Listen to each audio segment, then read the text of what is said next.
kita sapa dulu yang di video sana. Ini penyiarnya Didi Sutanto dan juga saya sebagai orang yang gaib yang tidak terlihat, Simbah Kentus yang rodo kementus. Yesus. Siaran sama orang tua itu memang agak harus ekstra sabar ya. Karena memang Simbah itu agak sedikit overdosis ya. Itu tenaganya berlebih dan suaranya juga berlebih. Baik, kembali ke materi tadi Mbak. Materi kita tadi adalah gerakan non lokomotor. Non lokomotor Nak Didi.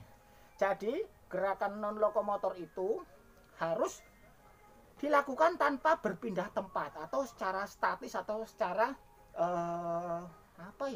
tanpa ada gerakan-gerakan yang dinamis yang melibatkan alat juga. Jadi misalnya contoh Nak Didi pada saat berolahraga ya. Nak Didi saat berolahraga pasti akan melakukan pemanasan terlebih dahulu. Nah, pemanasan itulah biasanya masuk dalam kategori gerak non lokomotor. Pemanasan itu gunanya untuk apa tuh Mbak? Pemanasan itu gunanya untuk menyiapkan otot-otot tubuh kita ya. Dalam hal ini otot kaki, otot tangan, otot leher, otot perut, otot punggung supaya siap pada saat melakukan aktivitas olahraga. Gitu Nak Didi. Contoh gerakannya Mbah, yang paling sederhana gerakan non lokomotor. Ya paling gampang itu ya misalnya Nah Didi menundukkan kepala, dihitung, ditahan ya, ditahan, nundukkan itu dihitung, ditahan 1 sampai 10, misalnya begini. Tak cekle sirahmu ya Di. Aduh, gini ya Mbah. Ayo ngono kuwi, ditekan sithik nah.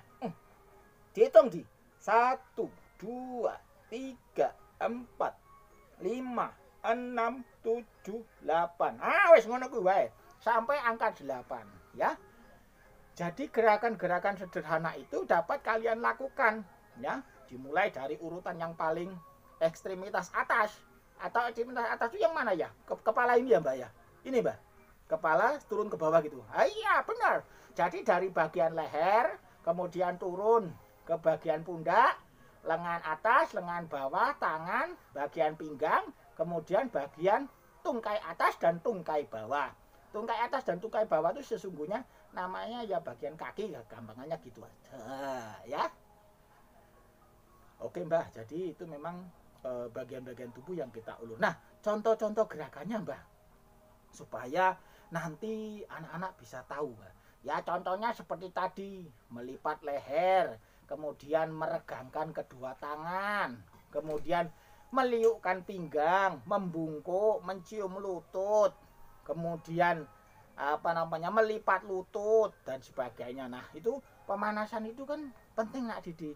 Jadi ya penguluran itu sebenarnya ada bahasanya itu ada 2 versi. Ada kelenturan, ada juga yang namanya kelentukan. Kelenturan dan kelentukan. Bedanya apa itu Mbak? Bedanya sederhana sekali Nak Didi. Kalau kelenturan ya, kalau kelenturan itu Simbah biasanya melatihkannya untuk melatih otot-otot kita. Jadi fungsi kelenturan itu untuk melatih otot-otot kita supaya siap dalam beraktivitas. Kalau kelenturan Mbak? Kalau kelenturan itu untuk melatih keluasan sendi-sendi kita. Kan kita memiliki anggota tubuh yang terdiri dari otot dan juga tulang. Nah, di antara tulang satu dengan tulang yang lainnya itu disambung dengan engsel. Wah, istilahnya engsel ya, yang paling sederhana biar mudah diterima. Itu dinamakan sendi.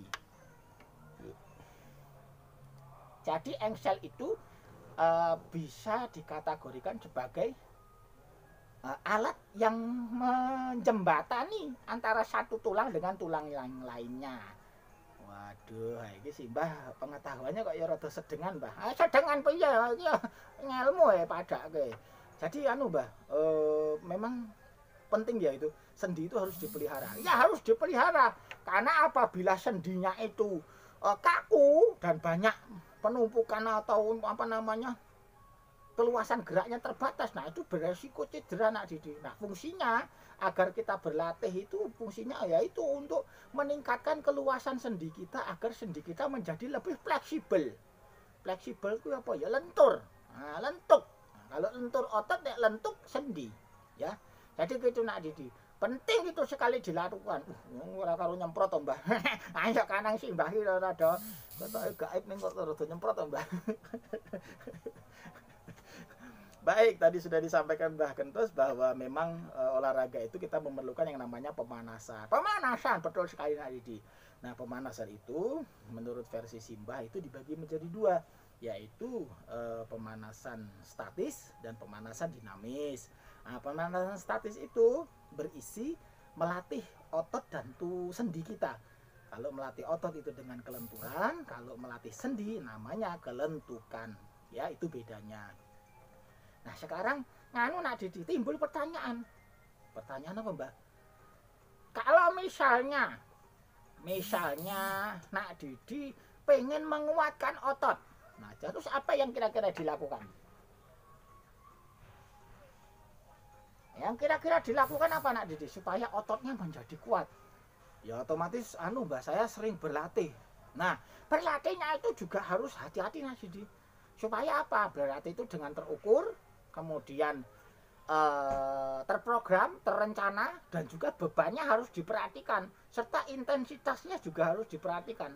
Wah, kalau itu sudah menyangkut Mbak ya, apa namanya dalam ilmu itu metodologi latihan. Nah, betul sekali. Dalam olahraga ada yang namanya metodologi latihan. Nah, anak-anak kelas 3 ya, khususnya dapat melatihkan ini, tapi dalam bentuk hasanah gerak Nak Didi. Jadi namanya anak-anak kelas 3 itu masih masuk usia dini. Jadi kita melatihkannya hanya hasanah gerak atau bervariasi gerak dasar yang biasa mereka lakukan. Misalnya seperti yang kemarin Nak Didi sampaikan, lari, loncat, lompat, jalan dengan berbagai macam bentuk variasi. Ada mundur, ada maju, ada ke samping dan sebagainya. Nah, itu yang kita latihkan nanti. Baik, Mbah. Berarti memang harus kita kita latihkan secara rutin ya, Mbah. Betul sekali Nak Didi. Nah, ini adalah pegangan pertama dari Simbah bahwa setiap kalian berolahraga harus yang melakukan yang namanya pemanasan, ya, penguluran secara statis dan juga nanti ada gerakan-gerakan dinamisnya. Dari gerakan statis itu ada dua hal, yaitu melatih kelenturan dan juga kelentukan. Nah, itu kesimpulannya Nak Didi. Oke, itu dulu ya dari Simbah ya. Sementara kesimpulan nanti kita sambung lagi dengan lagu. Simbah tak caw dulu. Kok caw langsung, Mbak? Ah ya, ini videonya sudah dulu. Dadah. Ya, Simbah yang dadah. Kok dadah tanganku diangkat ini gaib tenan ini Simbah. Oke, Mbak, selamat tinggal dulu ya. Nanti kita kembali lagi setelah break lagu sejenak saja ya. Oke, kita lanjutkan ke lagu berikut ini sebentar. Kita breakdown. Dadah Simbah, see you.